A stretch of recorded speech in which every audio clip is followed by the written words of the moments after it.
So if I'm making an agreement, I have to know that I'm going to be comfortable in that area. So technologically, I would say that the country has to be at a certain level. In terms of,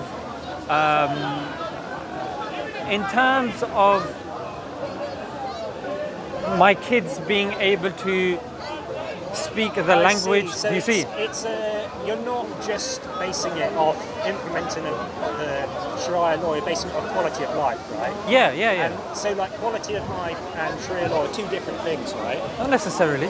But I mean, you would expect that if you implement Sharia law more effectively, Yeah. then you would see an improved quality of life. Yeah. So that's why I'm curious which states are implementing Sharia law, why you wouldn't then also see a corresponding uptake in the quality of life. I'll tell you why. Because there's so many variables, and one variable, like you, 10 minutes ago, you moved away from the sun. Even me, if I go to, say, an Arab country, the sun is going to be too much for me.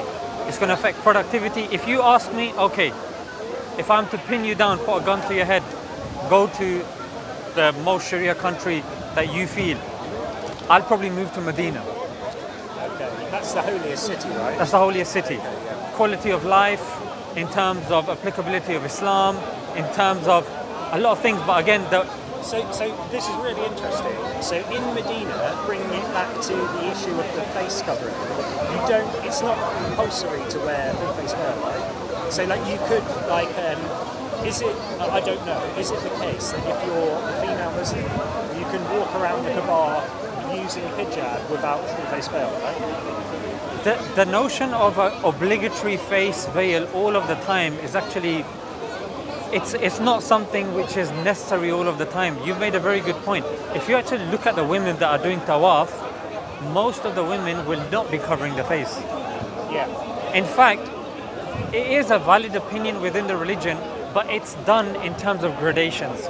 Like, let's just say both of us go to, sorry, how old are you? 29. 29. So, do you remember, like, when you were in secondary school, did you get like A's and A stars and stuff? Yeah. Yeah, because now the system's changed. 1 to 9. Yeah, exactly. They've changed it now. It's confusing. So let's just say both of us, we're friends, we're at secondary school, and you get an A star, I get an A. We both have done well. It's excellent. But you're one grade higher. So the niqab to Muslims, we're seen as A. Niqab is A star. To, I would say, majority of the ummah, that if somebody wants to do niqab, What's the they can do it. difference between niqab and burqa? Niqab and burqa. So niqab is when you can see the eyes. Burqa is when there is something that's covering even the eyes as well. Like there's another thing that's going So over. niqab is the highest, but burqa... Niqab and the burqa, they pretty much the same. Okay. Yeah. Because the only thing visible are the eyes. You can have this kind of like thin fabric, but still the eyes are somewhat I visible. see. So there's like radiation, like you say, but it's acceptable that women can walk around the Kaaba wearing hijab, so over the head, but the face is still visible. Yeah. But then there are gradations, so if they were to wear a niqab, that would be like an improved gradation. Yeah, it's like, look, if somebody wants to, that option is there. For some people... That's the bit I agree with, Yeah. but I wouldn't think that it was a good thing if somebody was being forced to go from hijab to niqab if they didn't want to do that. That would be a bad Hijab to niqab, the thing is, majority of the ummah don't regard it as the niqab as obligatory. So if somebody was like really, like let's say you had a cousin and they had a sister and they were like, you can't wear hijab, you must wear niqab, you would say that that would be wrong, right? I would say you shouldn't be forcing her, let her take that at her own time, the niqab. Okay. That's majority opinion of the Muslims anyway. Yeah, because there is this common theme about no compulsion in religion. And then, like, so I think that that's a good idea, not to have compulsion in religion. And, like, generally, as a rule, if people are being forced to do things they don't want to do, that's generally a bad thing. Obviously, there are exceptions to that, like violent criminals, you can't allow them to commit violence. But, like, we're talking about within reasonable, like, a reasonable person, right? And so when things like the situation in Afghanistan, where there were women who were previously not wearing niqab, who were wearing hijab, and then they were going around about their day and they were expressing their religious freedom in hijab, and then they were being sort of coerced into going from hijab to niqab, then that would be something that we can both agree on isn't an ideal scenario, because like not only is it not religiously obligatory, but also you're going against their freedom to express their religion in the way that they want. I would say it's not up to us to make that decision. If a country wants to do something, for example, I went to Switzerland, I think we could agree that minarets don't pose a harm to a country, mosque minarets, but in Switzerland, being a liberal country, in fact being the country that is the most democratically, because they've actually got cantons, rather than like an election after every 3-4 years. They've voted for a ban of minarets, but that's something they've agreed upon. So it's not up to us to say, oh, can we agree upon this? No, it's up to the people of that country to vote and agree. But it's not, so when you say the people of that country, then you're kind of like talking about democracy, but it's not necessarily a democracy in Afghanistan, is it? Correct me if I'm wrong. It's like, it's more of the way that, so the current regime is enforced by the Taliban, right? And the Taliban, they identify as, is it called theocratic? Yeah, theocracy, yeah, exactly. So with that, like, you will inevitably be having some women who are wanting to wear the hijab but not the niqab, and then if they're being forced to do that, as long as they're being compliant within the religion, you don't want to have people overstepping their mark and then going outside of the bounds of the compliance of religion. And I know that like we can't change anything here, like we can't tell the Taliban how they should run the country, but you can't also at the same time say something like the laws of the land are the laws of the land, because if you follow that line of reasoning, you wouldn't be able to condemn like Nazi Germany, right? Because I'm not saying it's the same thing, but I'm saying that if a regime is doing something that you perceive to be incorrect, you can still condemn that regime. Does that make sense? It does, but to be fair, Britain's coverage of Russia, in fact the West's coverage of Russia in general, it's pretty much accepted that it is very biased. Yeah. So any state or country that's not seen as friendly, its reporting is somewhat warped, biased, and certain things are enforced or certain things are presented in a certain way. So if the Taliban is going around and enforcing and punishing people for not wearing niqab in such a short period of time, that's not the correct way. Yeah. That's not the correct way. Now, is what we know of the Taliban, are we in a position to derive our objective kind of understanding from the news? No, we can't. Also, I think there's a thing where like just because you would have, like, let's say there was a group of 10 men who identify as Taliban, they don't represent the organisation as a whole, but then if they were doing what you described, you would hope that the regime would then condemn their actions and say, we're satisfied with the hijab, people don't need to wear the niqab. Because I'm not following it that closely, but I just want to... I want to try and find some common ground with you that... we already have. Yeah, I think you know anyway. There's no compulsion in religion to a degree, and you're saying that you're being religiously compliant if you're wearing hijab, so therefore if someone was forcing someone to wear niqab, that wouldn't be a good thing. And I'm glad that we can come to that sort of agreement. And that goes without saying, but it's like you can't come to a conclusion in a vacuum. Like, have you heard of Roshan Saleh? No. Okay, so he's one of the grassroots journalists that has actually gone to Afghanistan. Now, he doesn't get that many views. It's actually a grassroots media. It's called 5 Pillars. So they've actually sent their journalists and they're giving grassroots footage. You're not going to see that footage on the BBC. In fact, when people were coming around and people you would see on the BBC and CNN, people have been forced on, they've got this one news station, I've forgotten what it's called, but there was widespread kind of disagreements with, they're forcing people to dress in a certain way. People in the country were saying that's absolutely not the case. Here's a screenshot of us watching the news right now and that's not happening. So the point that I'm trying to say is now, I'm just going to juxtapose it. On that side, why is that being, because you see that on BBC, you see that on CNN, you see that, let me just finish the point, yeah? You see that being blown up, pardon the pun, and you see it being so focused on, and then on the other hand, did you know that, 3-4 weeks ago, Britney Spears, there were many posts that she was actually posing naked. Hilary Duff on the cover of FHM, she was posing naked. Ariana Grande, she went to her brother's wedding, she wore a bra. In fact, again, it was that same week, it was Naked Gardeners Week. So the point that I'm trying to say is, and it comes back to our initial discussion, which is, what are you measuring it on? If it's on liberalism, and in this country, Max, if we voted for face veil, obligatory face veil, if it was voted, it would be implemented in this country. So that obligation is something which is feasible, and it's something which is acceptable within that liberal framework. So yes, we'll come to that point, but I'm saying, look, it's very easy for us to say, okay, look, that's extremely terrible, but we have to give justice to the other and opposing side as well. That just like, covering too much and forcing it, and there's a way things are to be done.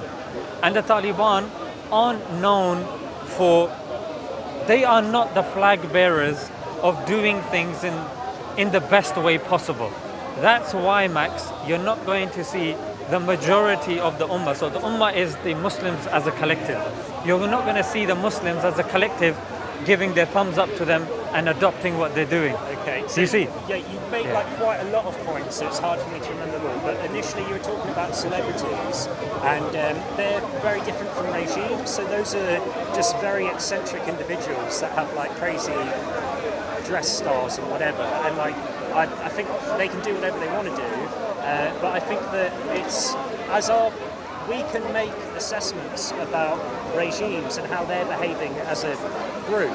So I like Beyonce or Britney Spears or whoever can do whatever they want to do. I don't really care about them, but I think that like we can still look at regimes and then see the way that they're acting and still make judgments on them. And I do agree with you that in democracies, bad things can happen. So like you could, Nazi Germany was a democracy at the time that it appointed Hitler, and then obviously a load of like terrible stuff happened. So it's not like democracies are immune to bad stuff happening. Yeah. It's just like what the majority vote on. Yeah. But like you said, if it was the case that in a democracy and in the UK that we were to vote on obligatory Face covering. niqab, then Just like COVID. yeah, exactly. Well, that was obligatory in certain situations, temporary. So it wasn't like a thing. It was pretty much blanket. Yeah, but it wasn't enforced. It was obviously temporary, so it wasn't like we were going to have to enforce. Nobody could have told you at that time it was temporary. But like we even had a lockdown where you can't go out for certain reasons. But that was with the aim to address a very specific issue for a specific time. A societal issue, yeah. Yeah, exactly. So if it was the case that we voted in obligatory niqab in the UK, there would still be like at least some people in the population who didn't want to wear it. And you've got to think like, is it, for those people, have you considered like the harm that it does on them? Like if somebody doesn't want to do something and they're being forced to do it, like surely like there's no merits in forcing somebody to cover their face if they don't want to cover it. Like the amount of harm that is done through not wearing it is like insignificant from the amount of harm that's being caused by forcing them to wear it. I know I'm using the harm principle, but you can use common sense to think about like it's a good thing that people can be free to wear what they want to wear, but at the same time, if they're being forced to like just cover up this part of their face when they don't want to do it, then I think in this country, when you're forced, you made two good points. I'm going to address the second one than the first one. So in this country, if something's enshrined in law, the police will enforce it. And if it's enforced by the police, you have a choice. If you disagree with it, you leave the country. You go to another country.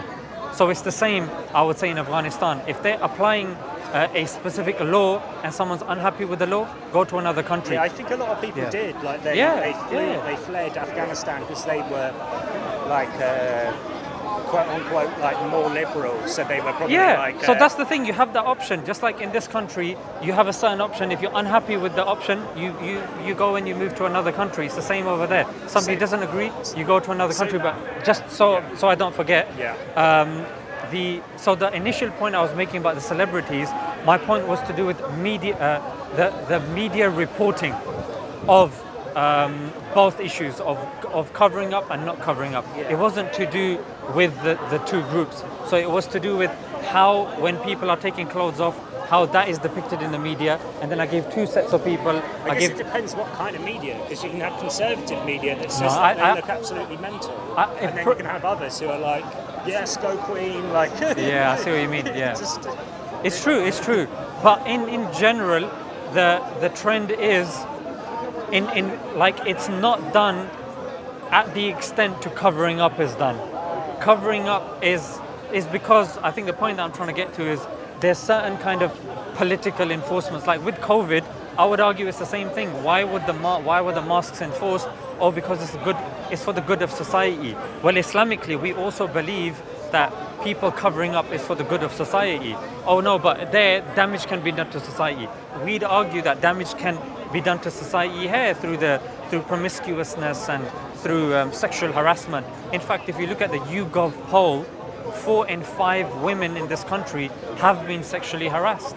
So the system that we have, Max, is clearly not working. Definitely a discussion has to be had. Do you think that the higher incidences or the higher reported rates of sexual harassment has anything to do with the culture in which women are on average more comfortable with reporting that sexual harassment? So like if you're in the workplace and somebody makes an inappropriate comment about what a woman is wearing, then they'll report it as sexual harassment. But like in a lot of countries, not only would that situation never happen, like let's say in Afghanistan, they have now taken girls out of schooling up to a certain age, so I can't remember the exact age. But then obviously if you're not going to schooling past a certain age, then how are you supposed to go to university? How are you supposed to then get a well-paid, educated job? Then you're not going to be in the work environment to allow for a comment like that to be made. So it's like there's a lot of. It's not just because like women aren't covering that we end up with higher rates of sexual assault. There's a lot of different factors at play, like comfortable with reporting it, different interactions. Like we live in a very gender mixed society. Like.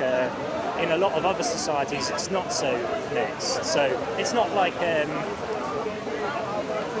also the women who do report the higher rates of sexual harassment, they would say that it's a similar thing to like going in the sea and there being shark attacks. Like if you never went in the sea, there would never be a shark attack. Yeah. But a lot of people are happy to go in the sea and swim around because they know that the chance of a shark attack is so low that it's better having the freedom to go in the sea and do that rather than completely never dip their toe in the sea ever again. Like do you see what I'm coming from? So I do, yeah. So are you, correct me if I'm wrong, you're saying because of the interaction of the genders at workplaces and all over the place. Yeah, at workplaces, and were you insinuating that there are sometimes over-exaggerated cases of sexual harassment? Not always. There's legitimate cases, and there are sometimes less legitimate cases. Sometimes it just depends on how the recipient feels in the moment. Like, there have been moments in my life where I feel like I've been sexually harassed, but I haven't reported it. Like I've worked in nightclubs and done glass collecting when I was a teenager, and then I would have like a woman like smack my bum or something like that. And that's sexual harassment, but I wouldn't report it. Sorry to hear that, by the way. I survived. I was okay. Some people, you know what it is? It's like, I don't know if you heard, there was a celebrity called Terry Crews. Yeah. He was from Everybody Hates Chris. I love Terry Crews. Yeah, so I think when he reported it, I think he got emotional in one of the clips. He said that. Oh, I remember, yeah. Yeah, he said, look, I got sexually harassed and people were just dismissing it and laughing. So. But that happens in every single society. And it does, yeah. I would argue, statistically speaking, it's more so in Western countries than in Eastern countries. I don't know, if that's necessarily true. For it really depends on a lot of factors. So like It does. I agree with you. I don't deny that so bit. Let's say in like take Pakistan for example. What I've heard is that if a woman is sexually assaulted, it's not in their interest to report it, because if they said like somebody raped me, then them being raped would mean, like, not in all cases, but it's not impossible for it to happen that they report that they've been raped, and then there's like sort of like a bit of blame on the victim because they say, well, you got in a compromising situation which allowed for that to happen. Whereas like if you had a chaperone or whatever, then you wouldn't have got in it. Where have you heard that? Well, I've heard that there's more of a taboo around reporting the sexual assault, because if you do report it, then you'll be seen in a negative way. It will have this negative stigma. So, like, it's the same in like Western countries. So, like, if I as a man was raped by another man, maybe I would be reluctant to report it because I would feel like a certain way about it, like being emasculated or whatever, and then like I would be worried about how other people would view me, and then like it's the same wherever you go. But I think that there's a bit more of in more socially conservative countries, there's more of a taboo around it, so you don't want to admit to the fact of what's happened to you. Where have you had the Pakistan one? Because it's the first time I'm hearing it.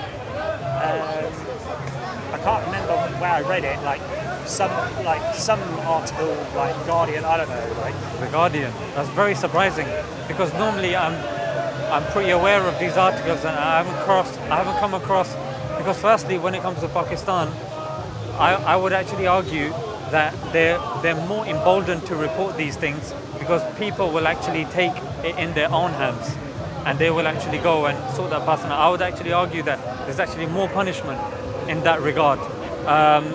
So this notion that women wouldn't do it because it's this or it's that's actually completely false. In fact, in those countries, there was actually a ranking that was done. And the ranking that was done with regards to how foreign women will go to certain countries and certain cities in terms of safe solo traveling. And the city that was ranked right at the top was actually Medina, the city that I selected, that I'd like to live in. So.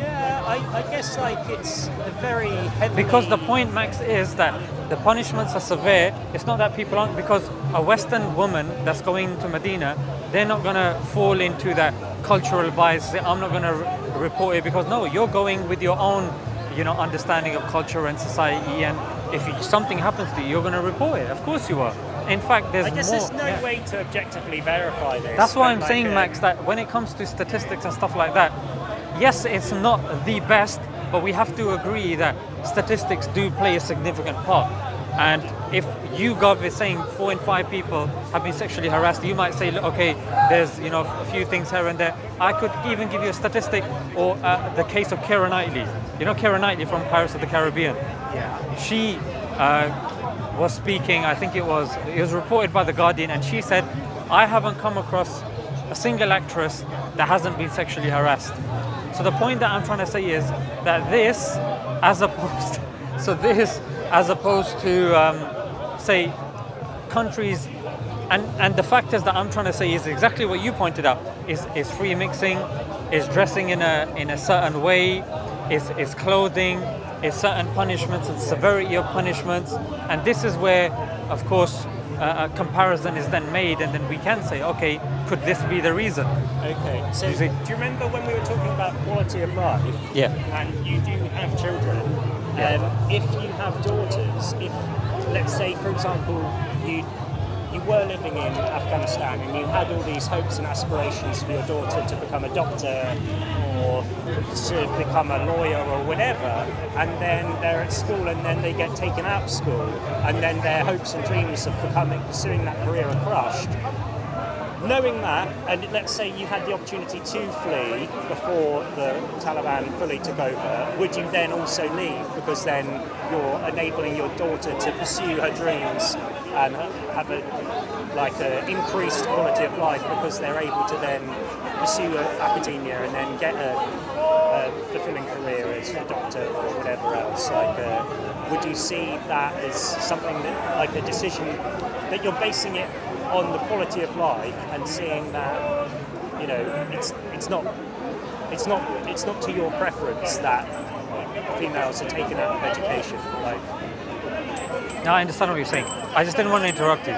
Okay, so what I would do first, Max, is I would take myself out of the diktats that have been placed, again, by liberalism.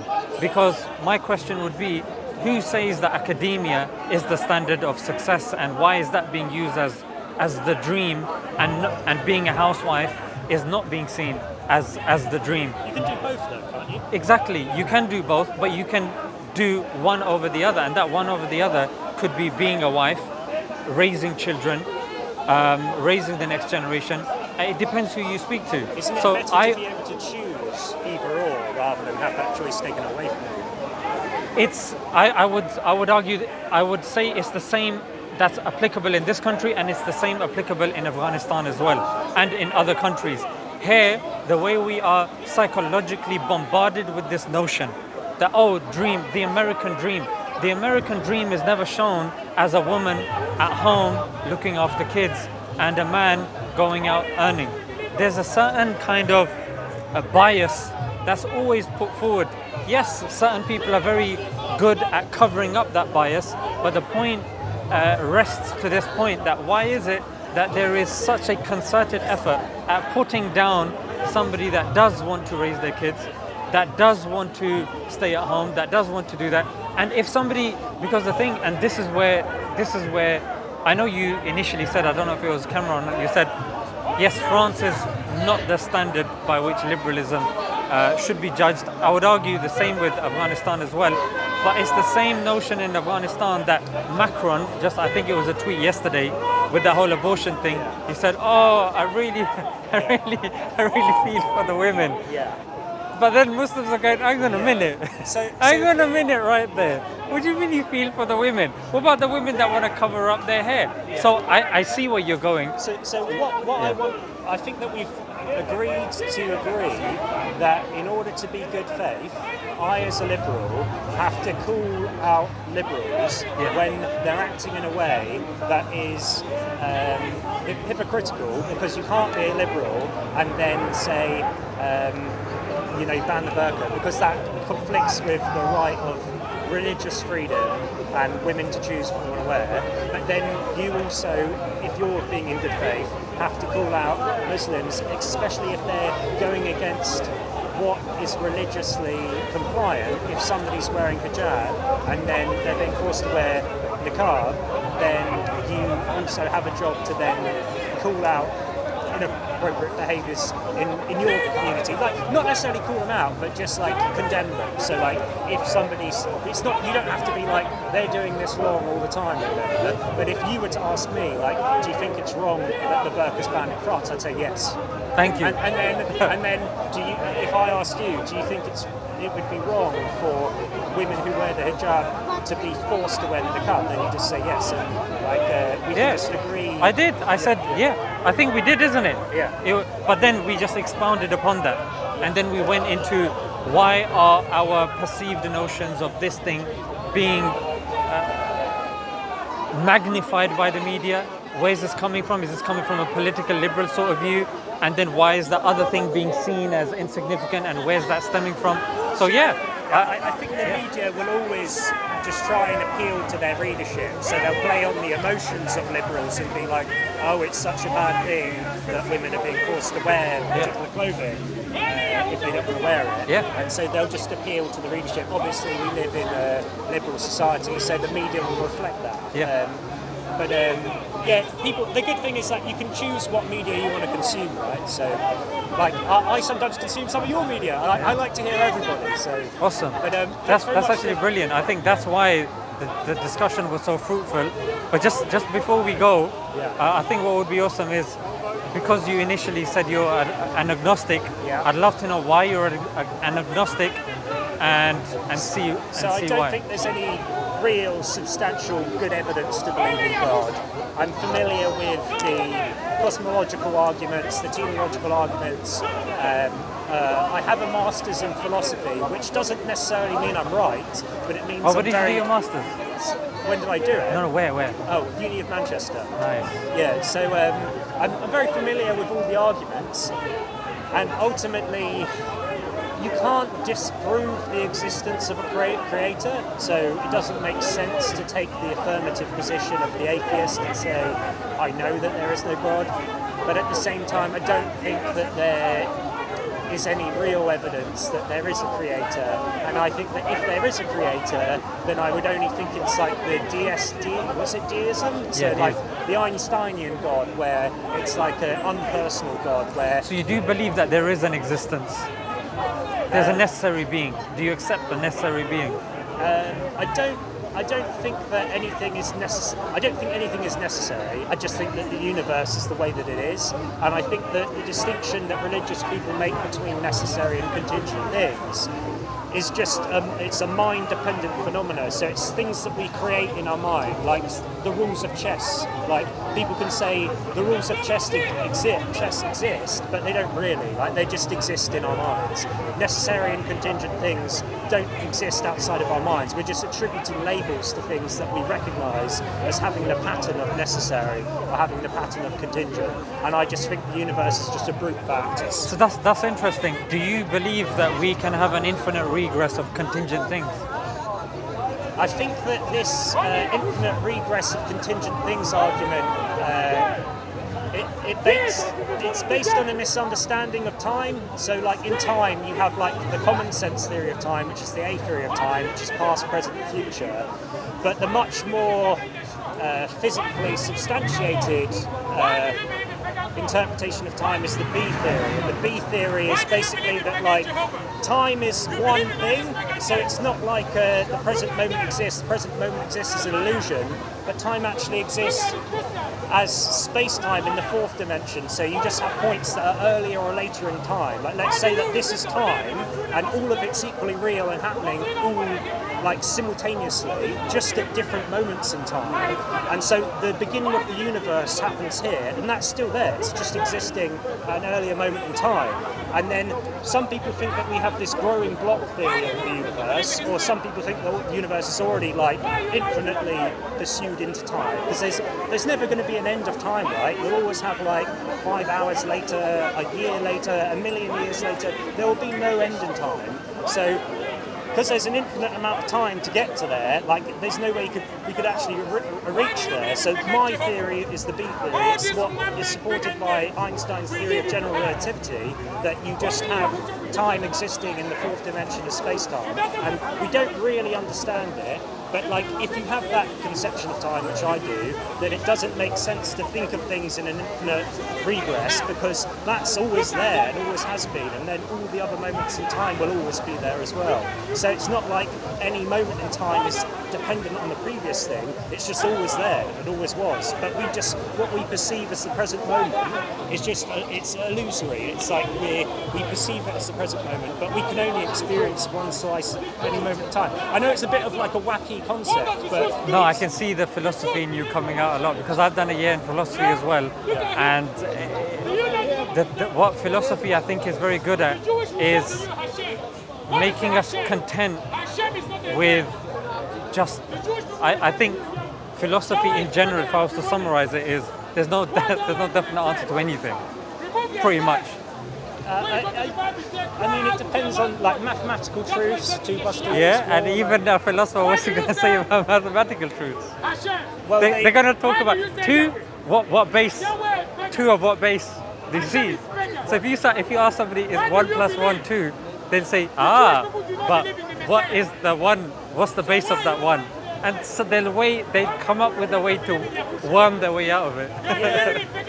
I guess it boils down to like conceptions of truth and all that sort of stuff. But yeah, the infinite regress argument I don't find convincing, because it doesn't work on a B theory conception of time, which is the one that I subscribe to. And the reason why I subscribe to that is because metaphysics supports that. And physics supports that. We have so they did an experiment with clocks, and so you have like a really sensitive clock on the Earth, and then a very sensitive clock on a satellite orbiting around the Earth, and the satellite is moving at thousands of miles per hour around the Earth. And because it's at different moments in space, and time is intrinsically related to space in the fourth dimension, what they saw was that both of the clocks were measuring time at different rates. So depending on where you are in space affects how time interacts with you, and so because of space-time, and that's why there can't be a present moment, because your present moment now will be different from a present moment from someone in a satellite that's going around the Earth. Like, it's obviously it's very small differences, but on the small scale. But on the larger scale, it's magnified a lot. Like, that's why people say that if you travel as fast as the speed of light, so you're moving through space quickly enough, you can actually reverse time. So that's the thing with like Superman who's flying around the Earth. Like, I mean, like, obviously I can't prove this, but it's supported by like physics and metaphysics. So yeah, I think what's important here is, on the one hand, people that don't ascribe to a creator of some form, what they tend to do is they tend to rely empirically. And the thing is, sometimes in certain discussions, empiricism is seen as the be-all and end-all. But I would also argue that rationality, I think, is very important as well. Of course, ontology as well, and philosophy as well. But rationality is I think, very important. Like you studying philosophy, you know that there'll be certain discussions where they'll be talking about, there's certain worlds. Francis Bacon or whatever his name is. The best of possible worlds. Yeah, the possible worlds. Yeah. There's certain. That's how, like, some liberals base morality. They imagine the best of all possible worlds, and they try and act in a way that achieves that. Yeah. So, what I think my point is that it's well and good that we've got all of these possible worlds, but let's look at the world that we're in, and let's just say, if we're to take all the biases away, we strip everything. Let's do a thought experiment and strip everything away. The bare minimum that you and we can agree on is that we exist, isn't it? Yeah. That's the bare minimum. Ergo sum, yeah. Well, even that, there's issues with that as well. Nietzsche had a big issue with that. And who's the linguist beginning with L? Wittgenstein? Wittgenstein. He had a big issue with that as well. He said, I think, therefore I am. Yeah. But that's presupposing the existence of language. How can? Yes. Yeah. I guess. And Nietzsche said, "What's I?" and what you're going to say is that the ultimate grounding of that would be God, because then without Him, Max, you can't justify let's just take a walk. Let's just take a walk. Yeah. Let's put everything, and let's just, you and me. Let's take a walk, and let's just see. And nothing has to be concrete. You can go from here, and then you can say, "Now I'm going to stick with whatever I want to stick with." Because sometimes, Max, I think the problem is, sometimes there's a saying, it says, don't be so open-minded that your brain falls out. And I think sometimes with philosophy and science, we can really attach ourselves to absurdities that, technically speaking, we don't really subscribe to. And I'll give you certain examples. Like, rationally, we wouldn't subscribe to those things, but academically, we'll take it. But when it comes to other things, we'll say, no, I'll leave it. So, let's stick with this thing. I think it's pretty much agreed upon that you exist, yeah? And I exist. Do I exist? Yes, yeah. All right, cool. So you're not a solipsist, and I'm not a solipsist. So that's the bare minimum then. So, do you believe, looking around you, and I'll define this, and this is the philosophical term, uniformity, regularity, and stability. What I mean by this is that if I, maybe have a mic, and then I ask you, how comes this is not randomly combusting, floating away, and not... Eventually it will, because eventually that will never last forever. Yeah, but I'm saying now, how comes randomly this is not combusting, it's not floating away, it's not just getting sucked into the ground, it's not, with entanglement, it's not appearing in Mexico and then coming back again. somebody actually asked his Oxford professor. Well, the Oxford professor actually gave this example. And then the point that he was trying to say is because we agree, and then you're more than welcome to challenge this, that we have to agree that there is some stability around us. Well, I think that the universe could have been configured in an infinite number of ways, and what we're seeing as stability is like kind of subjective, because like it could have been the case that gravity was 10 times stronger, or it could have been the case that gravity actually repelled rather than attracted. It's not like conceptually impossible for that to happen. So like what we're seeing as uniformity is just based on what we know and like what we're comfortable with and what we've experienced. No, I would disagree with that. I'll tell you why. Because if we take the probability of the natural world as we know it coming by chance over billions of years, the age of the earth is actually not old enough for everything that we have to be present. In fact, for us, even when we're looking at habitability in other worlds, that's one of the things that we look at. That there needs to be a certain number present for us to assume that enough time has passed for life to have evolved and developed. Again, I agree with you, it is somewhat subjective, but if we're taking the laws of mathematics as we know, and probability and evolution, and we're taking that, then we have to be just. We have to stick with that if we're going to use that as a yardstick, and we say, okay, if we're going to take that empirical yardstick, then we have to also agree that the earth is actually not old enough for things. How old do you think the earth is? Well, the scientific view, isn't it? Which is, what did they say? 4.6 or 8 billion years old, I'm pretty sure. Yeah, I heard 8 billion, or was it 4 billion? I get the two that's confused. The universe. The universe is 8 8 billion, and we're 4 billion, yeah? The earth is 4.6 billion. 4.6 billion. Yeah, I mean, You agree with that? yeah, why not? Because some people believe that the earth was created in 7 days, or like you get young earth creationists who think that it's like 10,000 years old or whatever. I've come across those people. I think pretty much it's a popularized view by Christianity, because some of them accept the word day in the Bible to mean a literal day. But in the Quran, the word that's used is epoch.